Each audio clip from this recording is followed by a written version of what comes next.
Welcome back, my friends. This is Ed Harris for this episode 3 of the Gettin Better podcast. Yeah, so we're just framing up this entire series, this entire show.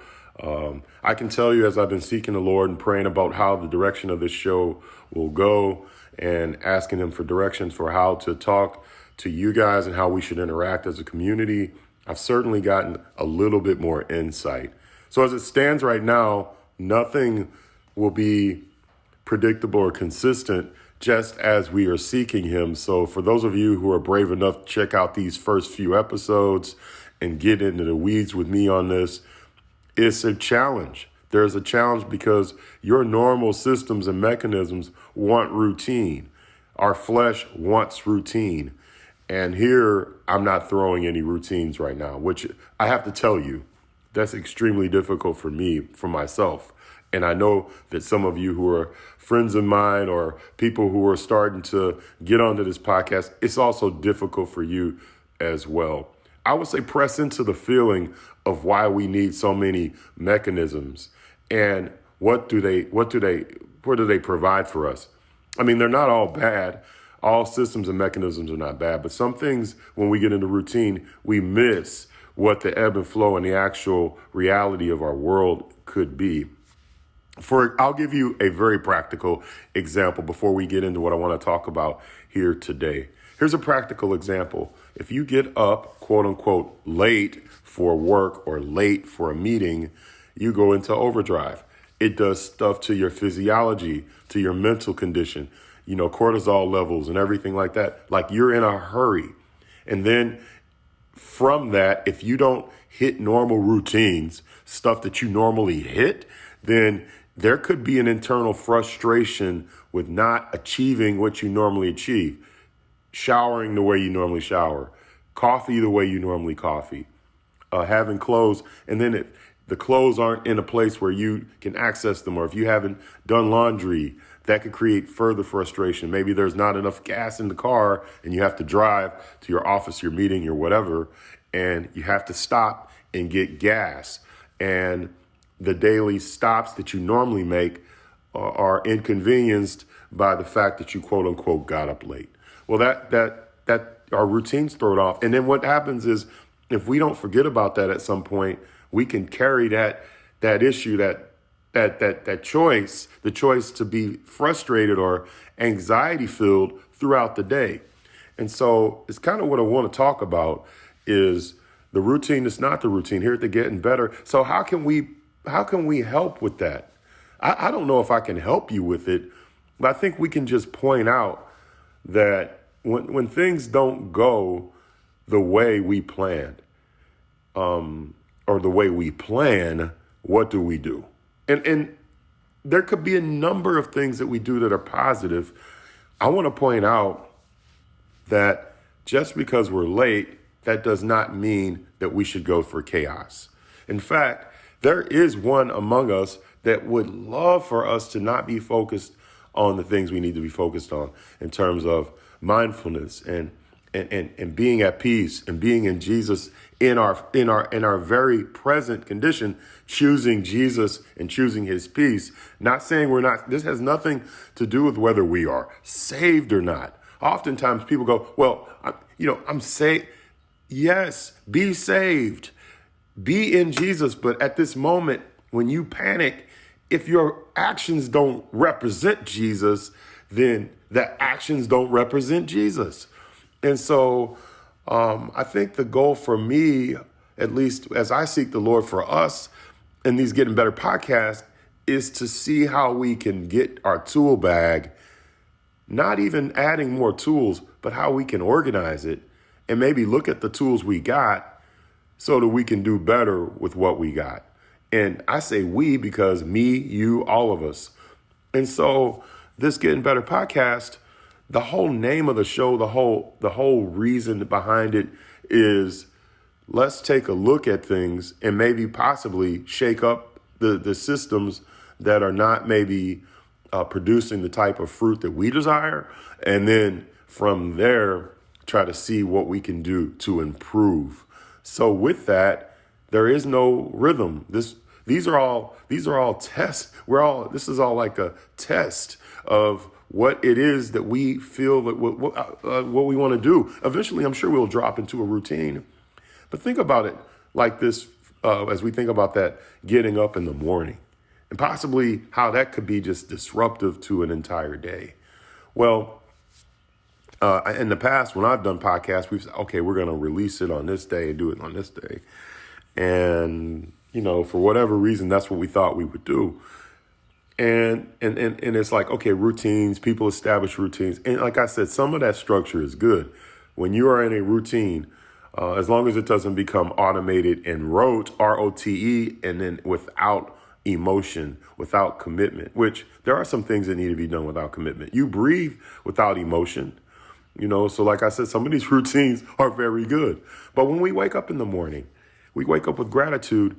And if we plan to wake up, like, God forbid, sometimes you don't wake up the way you want to. You can get and snap back into a state of peace. During that exercise or that example of getting up late and having to run through things, that's not going to be the day where you go outside and actually look at the trees and observe birds singing. Several weeks ago, I know I kind of told in one of the episodes about my wife and her business and how we go to the market every weekend. But one of the weekends we were at the market. Awesome things are, by the way, if you don't go to farmers markets, you should start. Awesome things happen at the farmers market.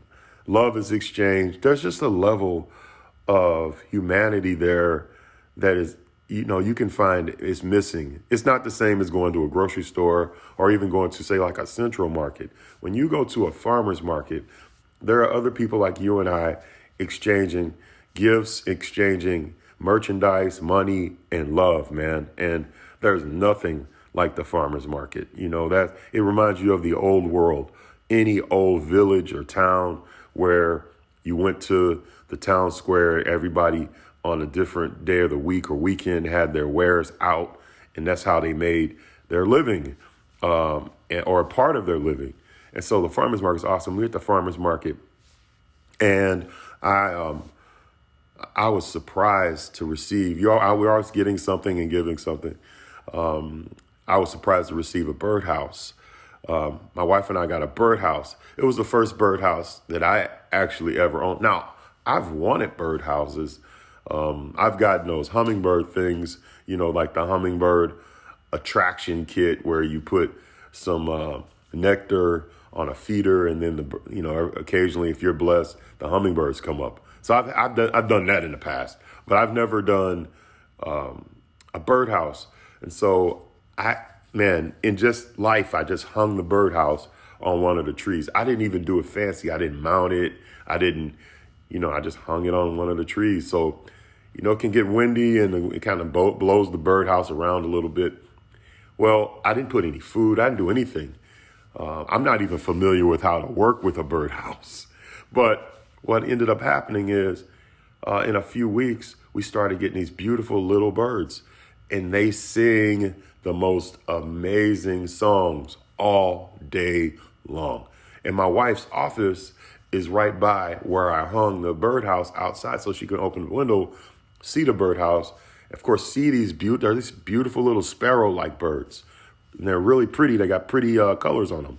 And they sing all day long. I don't know what kind of bird they are, but they're beautiful. They sing, and they brought such joy to the front of our home. It's a different space out there in front of the home now with how much music they make. It's a wonderful thing. We get doves, but now we got birds that are singing. We got doves. It's really nice. Now, if I'm in such a hurry or so intently focused on my routine, I won't pay any attention to those birds. I wouldn't even know that they're out there. But because, I've gotten into this habit that I want to encourage you to do is slow down. They used to say, stop and smell the coffee. I don't even know where that came up from. One of y'all need to look that up and post that on the podcast, on the Gettin Better podcast. Because I don't remember where that came from. Wake up and smell the coffee. But I like smelling coffee when I wake up. I'm sure that some of you who love coffee like coffee, the smell of coffee in the morning. That's a nice routine. But if you get your coffee and then you can sit somewhere and maybe open up the Bible and just take some deep breaths and then read. And I say take some deep breaths and get grateful and start being grateful, then read. Don't just plunge into the scriptures headlong. I mean, if that's what you got to do, go ahead and do it. I think that's better than not reading at all. But take a few minutes and get peaceful. Get grateful for the day and the blessing that is come. Get grateful for what the Lord has provided. And then listen to those birds. You know, they're singing a song of praise, of halal, of lifting up one's hands and praising God. They're singing a song of gratitude. And I think that's something good to do. So here on this show, we want to uncover things like that. So this is your secret. Like, I just creeped into mindfulness in this. And that's what I mean. Like, we don't have a routine. The only thing I'm thinking about is establishing a Saturday message for the Gettin Better show. And I don't even know for sure if the Lord is confirming that. And with that, I'm not sure that there will always be a Saturday message. But I think as we get started, what's been dropped in my heart strongly is to provide a Saturday message. And it's not because I used to preach on Saturdays. Honestly, I'm enjoying going to church on Saturdays, taking my mother and my family, and not being so involved in ministry behind the scenes as I was for many, many years. And I'm grateful for all those who do it, who provide services so that we can go and hear from God and interact with other people. It is a huge undertaking, but I'm enjoying that. So what I'm saying is, I don't know that I want to be somehow fully in production one day of the week so that there's a scheduled Saturday. I don't know if we're going to make it that far or how long we will go with these shows. None of that I really know, but I do know God is faithful. And I do know that I have a desire to provide some kind of communication that's positive for our people as I've, casually from the outside. I'm not on the inside in terms of on social media feeds every day, looking at news every day, doing all advocacy work for government or anything like that. I'm not in like that. But from where I sit and what I get to observe, which includes those awesome days and on Sundays at the market with my wife and out there are a lot of scared, panicked, negative people. And some of those people are also believers in Jesus. And what I wanted to do with this show was to have another voice. So somehow people could hear that there were people who still truly deeply loved God despite all of the mess that is around in the world, and that we could somehow together strike a unity among the brethren that did not include us having or needing to have so many rules and regulations to bind us together, but that just we would be bound together in love, in Jesus, and then in that love, choosing to make a difference in other people's lives. So that's really the core heart desire of these Gettin Better podcasts. I also have edharris.org. The second desire I have, at least my wife and I, is that if you are thinking about getting married, you're not married, or you are married, and you found that marriage is much more of a struggle than you thought it was, and maybe you got the premarital counseling, maybe you just jumped into your marriage because y'all were in love, lust, felt like you needed to do something, then what we want to do is to provide marriage counseling. Now, we have several programs. Most of the stuff I've shut down because we've got a couple couples that we're finishing up with, but we are automating in an amazing way. God has given us some direction on how we can support couples, not just one couple or two couples, but we can support a dozen couples or up to 25 to 30 couples at a time through this automation.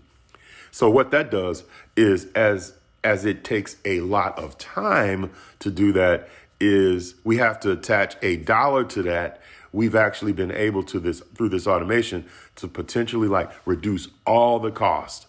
So whereas it may have costed in the past, say $100 a session to sit with us, and we would do 1 hour, 1.5 hour sessions, and they would have follow-up homework, a structure to it.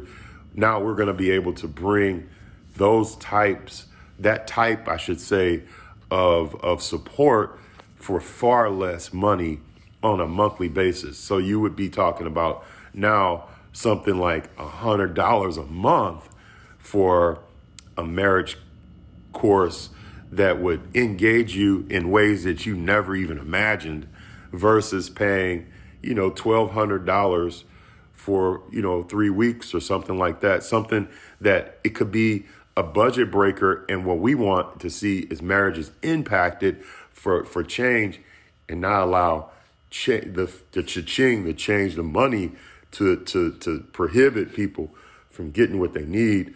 Because Hava and I have helped over, I'm not going to give the number, but there a ton, let's just say a ton. And those of you who are close to me, a ton of marriages over the 20 some years we counseled, and over the almost 29 years of marriage for us, which is a blessing.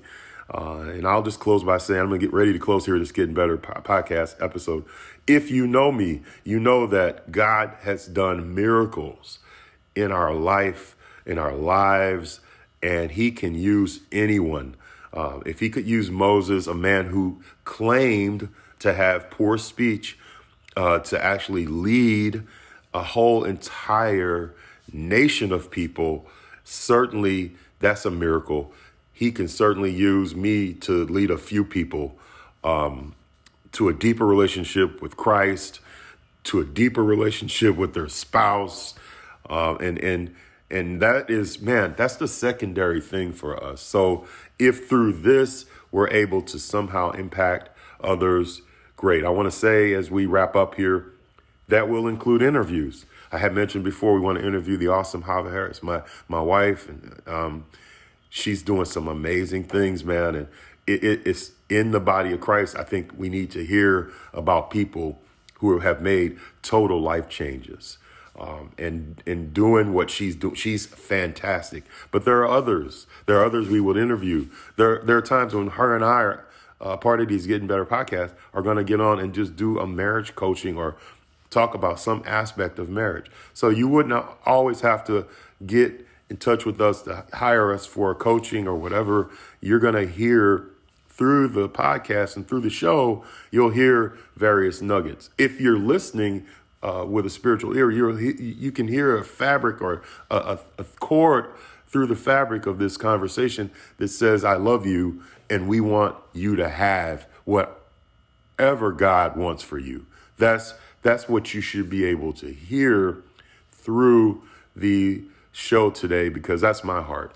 And I pray that you are blessed. I'm getting ready to potentially do a Saturday message. It's a Saturday message series.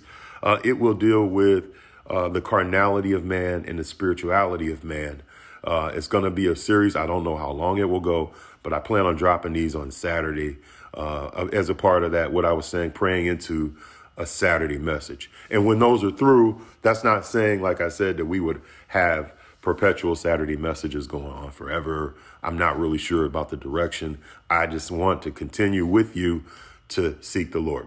Hey, man, I hope you've been blessed for this episode of the Getting Better podcast. I certainly have. It means a lot to me that you're listening.